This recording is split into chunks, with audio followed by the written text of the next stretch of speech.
तर एक महत्त्वाची बातमी धुळ्यामध्ये 94 कोटी 68 लाखांची चांदी पकडलेली आहे। 10,000 किलो चांदीच्या विटा इथं पकडलेल्या आहेत। थाळनेर पोलिसांकडून सध्या चौकशी सुरू झालेली आहे।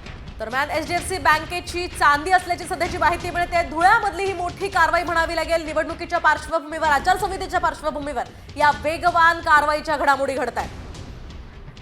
10,000 किलो चांदीच्या विटा इथं पोलिसांनी पकडलेल्या आहेत। थाळनेर पोलिसांनी ही कारवाई केलेली आहे आणि या चांदीच्या विटा आता पोलिसांनी इथं जप्त केलेल्या आहेत। एचडीएफसी बँकेची ही चांदी होती असं देखील कळत आहे। एकूणच ही गाडी नेमकी कुठे जात होती, कोण या सगळ्याच्या मागे होतं, त्याचा तपास सध्या पोलीस करत असल्याची माहिती मिळते। मात्र या फोटोच्या माध्यमातून आपण पाहू शकतोय या चांदीच्या विटा भरून हा टेम्पो जो आहे तो धुळ्यामध्ये पकडण्यात आलेला आहे। अगदी आपल्याला माहिती आहे की आचारसंहितेच्या काळामध्ये रोख रक्कम तसंच मौल्यवान दागिने किंवा सोन्या चांदीच्या वस्तूंची ने-आण करण्यावर मोठ्या प्रमाणात निर्बंध असतात आणि आता आपण बघतोय की एचडीएफसी बँकेची ही चांदी इथं जप्त करण्यात आलेली आहे।